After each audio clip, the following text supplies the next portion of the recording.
Hello friends, how are you? My name is Anshuman Sharma and welcome to our YouTube channel Nursing Era. Terminologies की class में आज हम लेकर आए हैं प्लेजेंट आर्ट से रिलेटेड टर्मिनोलॉजीज जो कि कॉम्पिटिटिव एग्जाम्स में हर बार कहीं ना कहीं उनसे क्वेश्चन बनता है। तो आज हम बात करेंगे प्लेजेंट आर्ट से रिलेटेड टर्मिनोलॉजीज की।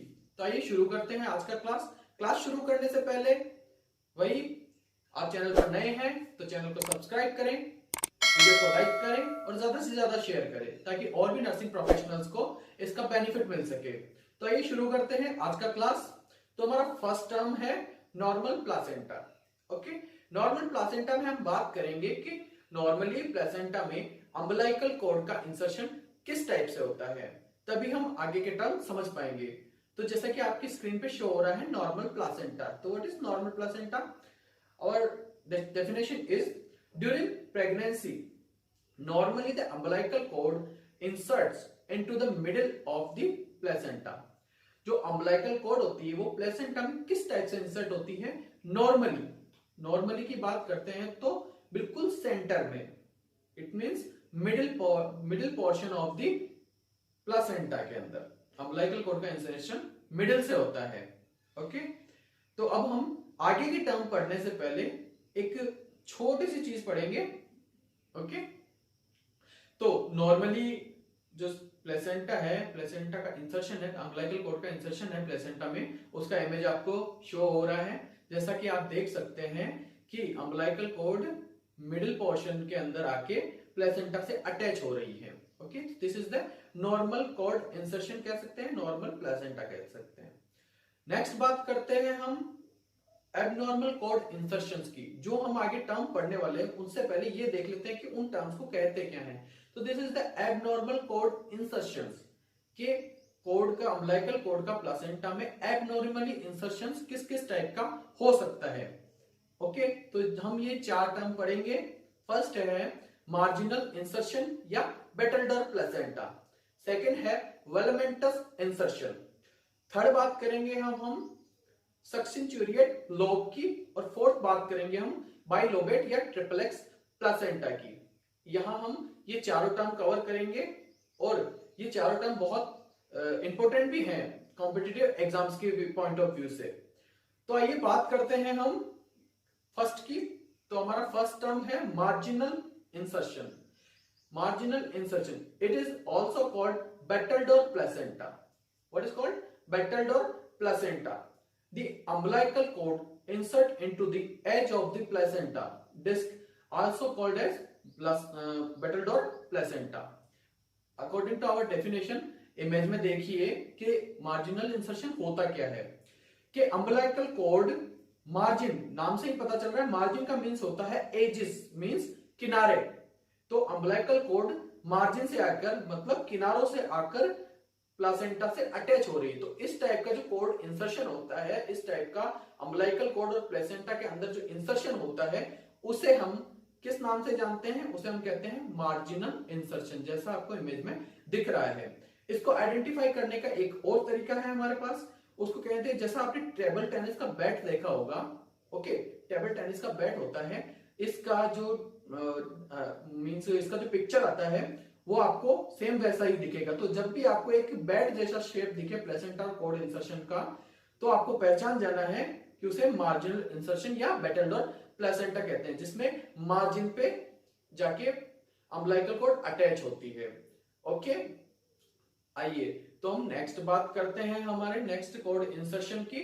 तो हमारा नेक्स्ट टर्म है वेलमेंटस इंसर्शन। ये कॉम्पिटिटिव एग्जाम्स में बार बार पूछा गया क्वेश्चन है। ओके, अब आपको यहां इसको पढ़ते समय नॉर्मल प्लेसेंटा को अपने माइंड में रखना है, तभी आप इसमें डिफरेंस पता कर पाएंगे। वेलमेंटस इंसर्शन में क्या होता है कि अम्बिलिकल कॉर्ड डायरेक्ट प्लेसेंटा में एंटर ना होकर पहले वो वहां की मेम्ब्रेन में एंटर होती है और मेम्ब्रेन में ही अपना नेटवर्क बनाते हुए फिर प्लेसेंटा में एंटर करती है। कहने का मीन्स ये है, जैसा कि आपके सामने इमेज में मैंने शो किया है, कि नॉर्मली में क्या होता है कि अम्बिलिकल कॉर्ड होती है, वो प्लेसेंटा के अंदर मिडिल पोर्शन में आके डायरेक्ट प्लेसेंटा से कनेक्ट होती है। सेकंड मार्जिन में भी यही पढ़ा था कि प्लेसेंटा से भले ही वो एजेस से हो रही है, मतलब किनारों से वो मार्जिन से अटैच हो रही है, पर डायरेक्ट प्लेसेंटा में जा रही है। बट यहाँ मेम्ब्रेन में पहले एंटर मेम्ब्रेन में होती है और मेम्ब्रेन में ही अपना नेटवर्क फैलाती है। आपने पेड़ के तने देखे हैं किस टाइप से होते हैं, एकदम अपने फैलाते रहते हैं नेटवर्क, तो उसी टाइप में वो अपना नेटवर्क फैलाती है, देन प्लेसेंटा के अंदर एंटर करती है। यहाँ हम एक छोटा सा और देखते हैं फीटल मेम्ब्रेन क्या होती है। ड्यूरिंग द इंट्रायूटेराइन पीरियड, जो फीटस के ऊपर की तरफ जो लेयर होती है, जिसे हम जो दो लेयर से बनी हुई होती है, जो दो मेम्ब्रेन से बनी हुई होती है, एक होती है एमनियन और एक होती है कोरियन। ओके, एमनियन जो होती है वो होती है एमनियोटिक फ्लूइड के कांटेक्ट में, इट मींस ये इनर लेयर है। और कोरियन की बात करते हैं, Korean is the outer layer. Okay, क्या होती है? Outer layer. तो इसी मेम्ब्रेन के अंदर प्लासेंटा जो अम्बिलिकल कॉर्ड है उसकी एंट्री होती है और वो आगे जाके स्प्रेड हो जाती है। स्प्रेड होने का मतलब समझते हैं, एक नेटवर्क बना लेती है, फिर प्लेसेंटा में एंटर करती है। तो इस टाइप का जो प्लेसेंटा कॉर्ड का इंसर्शन है उसे हम कहेंगे वेलमेंटस इंसर्शन। आपको इमेज में शो हो रहा है इस टाइप का, देखिए पहले वो मेम्ब्रेन में एंटर कर रही है और मेम्ब्रेन में अपना नेटवर्क बना रही है, अपना जाल बना रही है। ओके, तो अब हम नेक्स्ट बात करते हैं सक्सेंचुरिएट लोब की। अपना नेक्स्ट टर्म है सक्सेंचुरिएट लोब। बहुत ध्यान से समझिएगा कि वन और मोर स्मॉल एक्सेसरीज लोब्स में develop in the membrane at a distance from the main placenta. आपके सामने इमेज शो हो रही है, उससे समझेंगे कि जैसे कि आप देख सकते हैं कि एक मेन प्लेसेंटा है, जो बड़ा पोर्शन है वो एक मेन प्लेसेंटा है। उस मेन प्लेसेंटा से एक छोटा सा पोर्शन, एक स्मॉल लोब निकल के आ रहा है बाहर की तरफ। ठीक है, वो बाहर की तरफ अटैच्ड है। तो जो स्मॉल सा लोब है, इस टाइप का जो प्लेसेंटा देखा जाता है उसे हम कहते हैं सक्सेंचुरिएट लोब। इसमें एक एक्सेसरी एक या उससे ज्यादा एडिशनल लोब, एक्सेसरी लोब्स देखने को मिल सकते हैं स्मॉल साइड में, पर वो मेन प्लेसेंटा से स्मॉल होंगे। ओके, तो उसे हम कहेंगे सक्सेंचुरिएट लोब। इस टाइप का प्लेसेंटा समझ में आया। नेक्स्ट बात करते हैं हम बाइलोबेट या ट्रिपल एक्स प्लेसेंटा की। यहां आपको डिफरेंस करने की जरूरत है सक्सेंचुरिएट लोब में और बाइलोबेट में, क्योंकि इसमें भी दो लोब हो रहे हैं, उसमें भी दो लोब हैं। सक्सेंचुरिएट में भी दो लोब हैं और यहां पर भी बाइलोब का मतलब क्या होता है? दो लोब, और ट्रिपल एक्स का मतलब क्या होता है? तीन लोब। यहां डिफरेंस, मेजर डिफरेंस ये है कि सक्सेंचुरिएट में एक मेन प्लेसेंटा थी और उससे निकलने वाला जो लोब था वो उससे स्मॉल था। यहां बात कुछ और है। यहां होता है बाइलोबेट में क्या होता है कि दो इक्वल अमाउंट में प्लेसेंटा बट जाती है। ओके, प्लेसेंटा का जो डिवाइडेशन होता है वो दो इक्वल अमाउंट में हो जाता है। और ट्रिपल एक्स प्लेसेंटा में क्या होता है? तीन इक्वल अमाउंट में बढ़ जाता है, तीन लोब बन जाते हैं, उसे हम ट्रिपल एक्स प्लेसेंटा कहते हैं। आपके सामने इमेज में शो हो रहा है, जैसे फर्स्ट इमेज में देखिए कि बाइलोबेट में क्या हो रहा है, दो बराबर नाप के, बराबर इक्वल नाप के प्लेसेंटा दिख रही है और ट्रिपल एक्स में तीन लोब दिख रहे हैं। ओके, तो आइए नेक्स्ट बात करते हैं हम हमारे नेक्स्ट टर्म की, प्लासेंटा प्रीविया। एग्जाम के पॉइंट ऑफ व्यू से बहुत ही इंपॉर्टेंट टर्म है प्लासेंटा प्रीविया। इसमें ज्यादा से ज्यादा वही की पॉइंट हम देखेंगे जो कि कॉम्पिटिटिव एग्जाम्स में पूछे जाते हैं।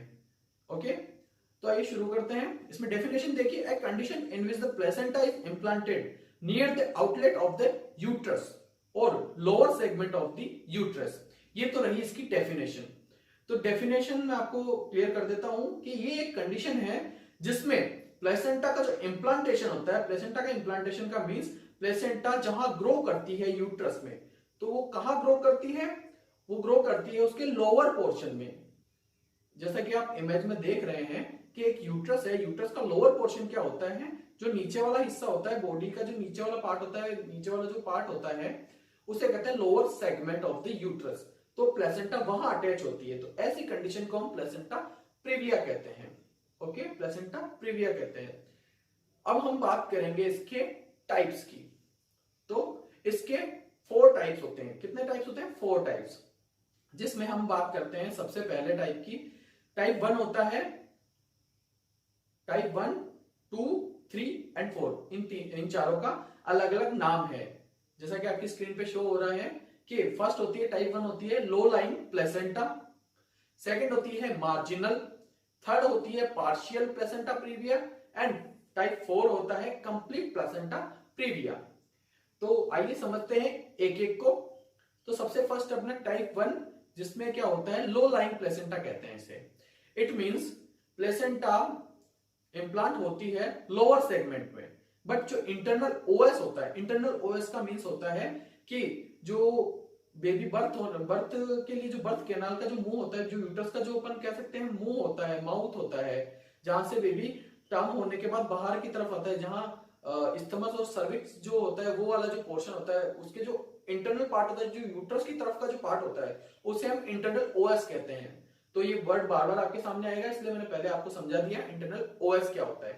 तो जो इंटरनल ओएस को कवर नहीं करता है, टाइप 1 क्या होता है, सिर्फ यूटरस के लोअर पोर्शन में प्लेसेंटा का इंप्लांटेशन होता है, but it does not cover the internal OS, internal OS को कवर नहीं करता। टाइप 2 की बात करते हैं अब। टाइप 2 क्या होता है, मार्जिनल। इसमें भी सेम पता चल रहा है कि मार्जिनल क्या होता है, edge. It means, edge means किनारा।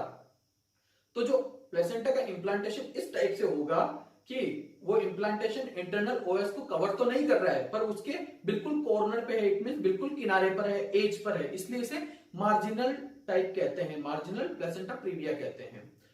थर्ड बात करते हैं हम पार्शियल प्लेसेंटा प्रीविया की। पार्शियल का मींस क्या होता है, जो half of the part. It means placenta का जो इंप्लांटेशन है वो लोअर सेगमेंट में इतना है कि इंटरनल ओएस को लगभग आधा कवर कर चुका है, आधा या आधे से ज्यादा कवर कर चुका है, पार्शियली पोर्शन इंटरनल ओएस का कवर कर चुका है। ठीक है, साथ के साथ आपको इमेजेस भी शो हो रही है, इसमें आपको बहुत अच्छे से समझ में आ रहा होगा। तो जो पार्शियली पोर्शन कवर कर लिया है तो उसे हम कहेंगे पार्शियल प्लेसेंटा प्रीविया। नेक्स्ट बात करते हैं हम हमारे टाइप 4 की, जो है complete placenta previa. Complete placenta previa में क्या देखने को मिलता है, आपके सामने शो हो रहा है कि यहां देखिए जो यूट्रस में इंप्लांटेशन हो रहा है प्लेसेंटा का जो इंप्लांटेशन है वो टोटली इंटरनल ओएस को कवर कर चुका है। जो यूट्रस का जो इनर पार्ट है, जहां से बेबी का बर्थ होता है, जहां से वो बर्थ कैनाल स्टार्ट होती है, तो उसको टोटली कवर कर लिया है। तो ऐसी कंडीशन को क्या कहेंगे, complete placenta previa. Okay, next हम बात कर रहे हैं क्लिनिकल फाइंडिंग्स की। या मैं आपको कुछ एडिशनली क्लिनिकल फाइंडिंग्स बता देता हूं। इसमें पेनलेस ब्राइट रेड ब्लीडिंग होती है, ध्यान दीजिएगा, पेनलेस ब्राइट रेड ब्लीडिंग। इस टाइप से आपको क्लिनिकल मैनिफेस्टेशन देकर भी कंडीशन के बारे में पूछा जा सकता है कॉम्पिटिटिव एग्जाम्स में, ऐसा हुआ है। और प्लेसेंटा प्रीविया से तो मोस्ट ऑफ आप मान के चलिए कि 1 या 2 क्वेश्चन आपको हर एग्जाम में देखने को मिलेंगे, और वो डिपेंड करता है कि उसका लेवल कितना हाई है, वो किस टाइप का क्वेश्चन पूछा गया, पर क्वेश्चन पूछा जरूर जाएगा। नेक्स्ट बात करेंगे हम haemorrhage in third trimester. Third trimester में हेमरेज देखने को मिलता है और may have sign of infection के साइन देखने को मिलेंगे। नेक्स्ट हम बात करेंगे कुछ की पॉइंट्स की कि प्लेसेंटा प्रीविया का पता कैसे चलता है। प्लेसेंटा प्रीविया का जो कंफर्मेशन है वो अल्ट्रासोनोग्राफी के थ्रू पता चलता है। ओके, और यहां मैं आपको एक बहुत इंपॉर्टेंट बात बताऊं जो एग्जाम्स में बार बार पूछी भी जाती है कि प्लेसेंटा प्रीविया वाले केस में किसी भी टाइप का वजाइनल एग्जामिनेशन, इट मींस जैसे कि पर वजाइनल एग्जामिनेशन हुआ, ओके, तो इस टाइप का वजाइनल एग्जामिनेशन नहीं किया जाता, अवॉइडेंस ऑफ द पर vaginal examination in the case of placenta previa. Okay, तो अब हम नेक्स्ट बात करेंगे, हमारा जो लास्ट टर्म है वो है एब्रेप्शो प्लेसेंटा। नेक्स्ट बात करते हैं एब्रेप्शो प्लेसेंटा, ये भी बार बार पूछा जाता है। तो डेफिनेशन देखते हैं, partially marginal and complete premature separation of the placenta in third trimester. देखिए, तो हम सबसे पहले बात करते हैं कि प्लेसेंटा का जो सेपरेशन है वो एक्चुअल में कब होता है। प्लेसेंटा का सेपरेशन एक्चुअल में होता है लेबर की थर्ड स्टेज के अंदर, जब प्लेसेंटा की डिलीवरी होती है। जब बेबी डिलीवर हो जाता है तो उसके बाद प्लेसेंटा का सेपरेशन होकर प्लेसेंटा की डिलीवरी होती है, जो कि थर्ड स्टेज ऑफ लेबर में देखने को मिलती है।